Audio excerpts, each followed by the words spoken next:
We were proving the recess lemma, in which we have to establish that there exists a point Z in capital Z is satisfying norm of Z is equal to 1 and the distance between norm Z and Y for any particular Y in capital Y is actually greater than theta, where theta is a number of our choice in the interval 0, open interval 0.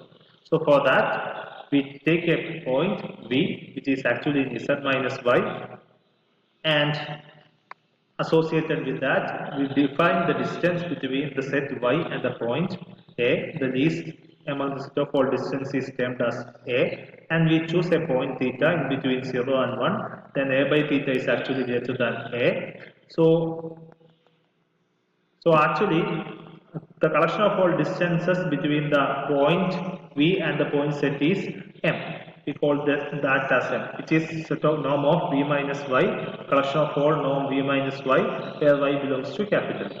So since A is actually the infimum, any number which is greater than A cannot be an infimum. So A by theta cannot be an infimum.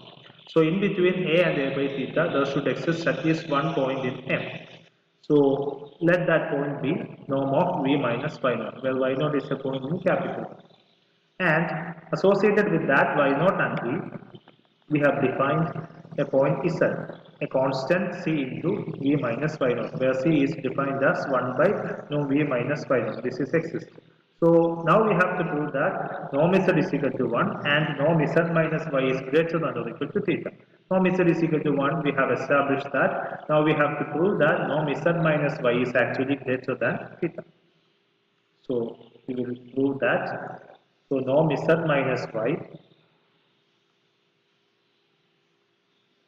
norm Z minus Y, norm instead of Z we substitute the value norm of C into V minus Y naught minus Y, from which we take the C. We take C common from all of this. Okay.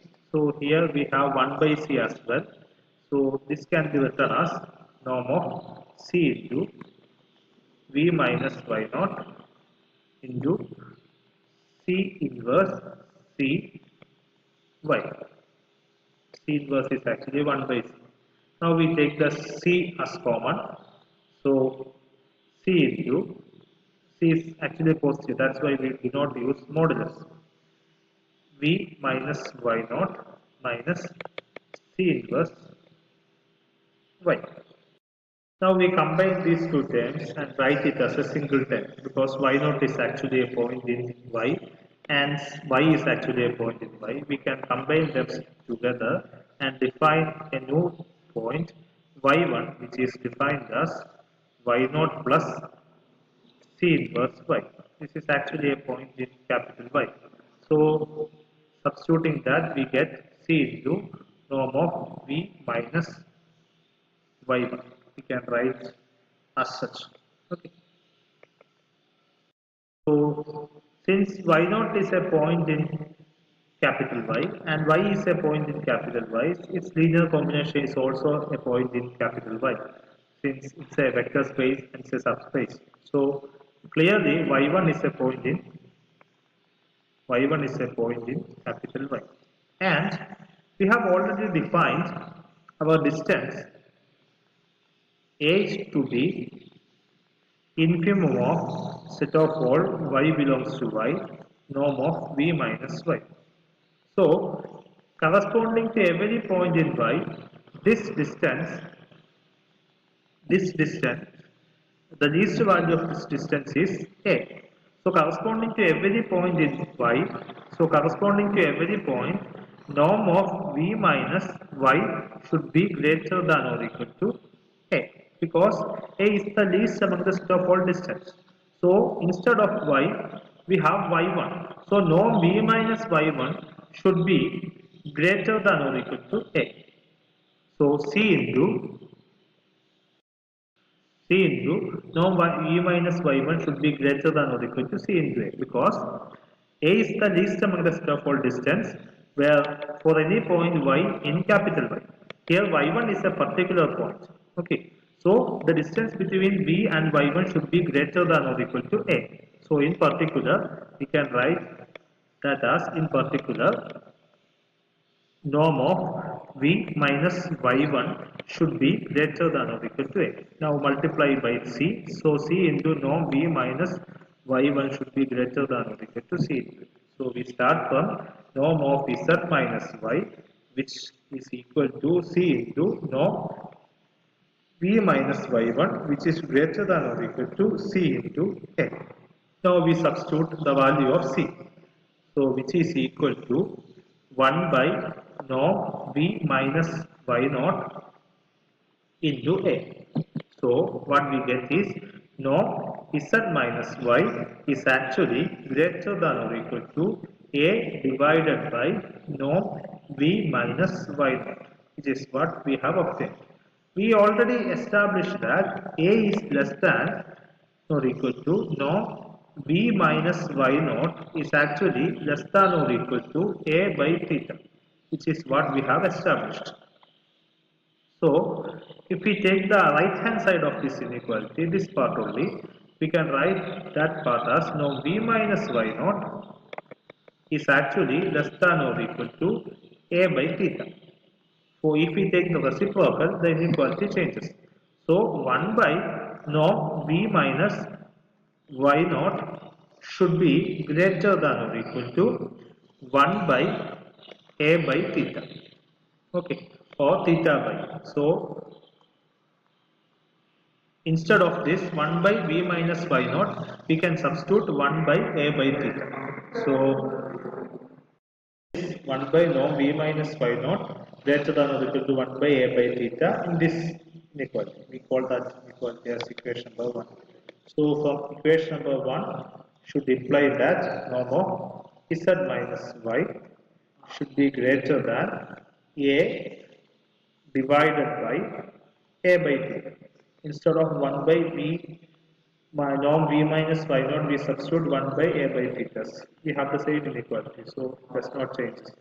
So we cancel A and A. So this implies norm of Z minus Y greater than or equal to theta.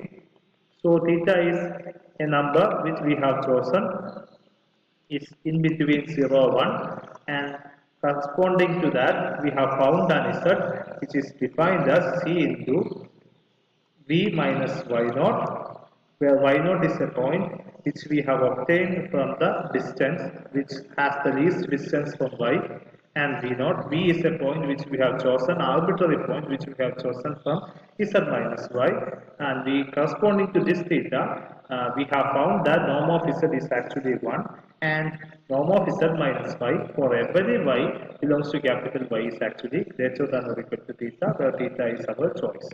So, thus we have established our recess theorem. So, let me restate the whole thing. So, our theorem is let Y and Z be subspace of a normed space capital X, where X is of any dimension and Y is closed and it's a proper subset of Z. So, X is the bigger space and Z is the second bigger space and Y is inside the whole thing. And now, for any given theta in between 0 1, there exists an element Z in capital Z such that norm Z is equal to 1 and norm Z minus Y is greater than or equal to theta. The theta is in between 0 and 1, which is what we have to establish. So, we have to find a point Z in capital Z such that norm Z is equal to 1 and the distance between Z and Y should always be greater than or equal to theta for any Y belongs to capital. So for that we consider an arbitrary point V which is in Z minus Y, and then we find the distance between Y and V. So the distance between Y and V is the least among the set of all distance between every point in Y and V. So if we take that distance, collection of all distance as M. So set of all norm V minus Y where Y belongs to Y, then the infimum of this set is actually the distance between Y and V. So infimum exists because M is closed.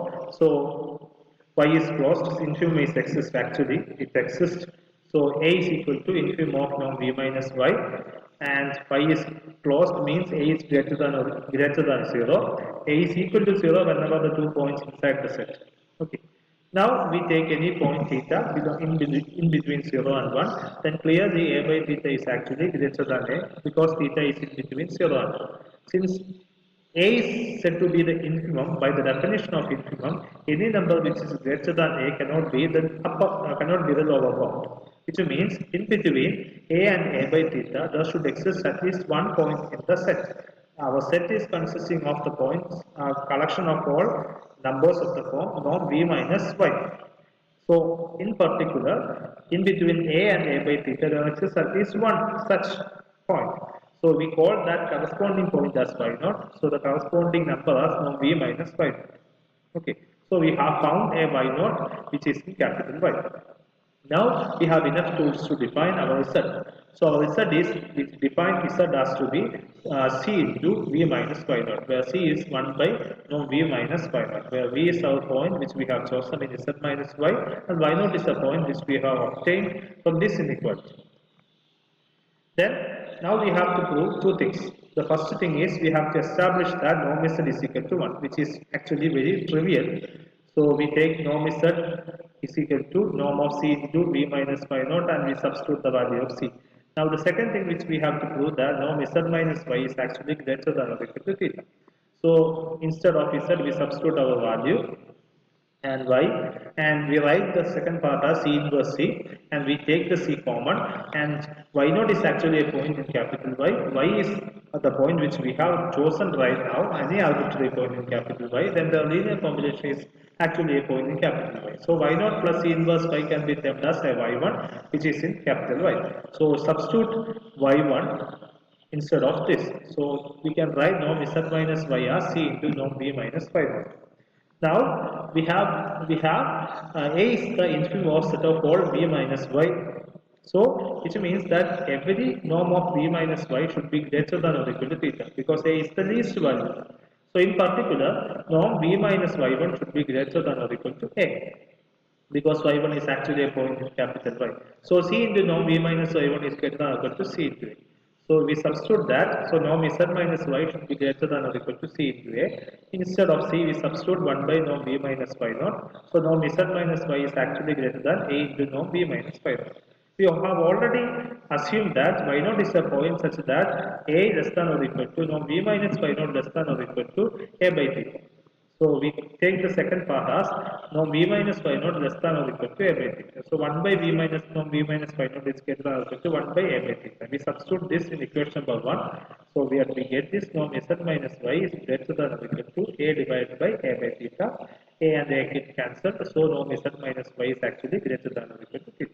So we have chosen a point theta. Associated with that point, we have chosen a number a by theta. Corresponding to that, we found a point y naught. We have already chosen a point v, and associated with those 2 points v and y naught, we can define z as c into v minus y naught, and z satisfies both the conditions. That is, the first condition is norm z is equal to 1 and norm of z minus y greater than or equal to theta. So this is the recess theorem. So we have a certain number of consequences for this theorem or this lemma, which is essential. So next we will move on to actually one of the classic consequences of recess lemma, which is to establish, it is an elementary condition to establish whether or not a space is actually finite dimensional or not. So this is an easy criteria. Using this recess lemma, we found an easy criteria to establish whether or not a space is actually finite dimensional. Okay, which we will discuss in the next video.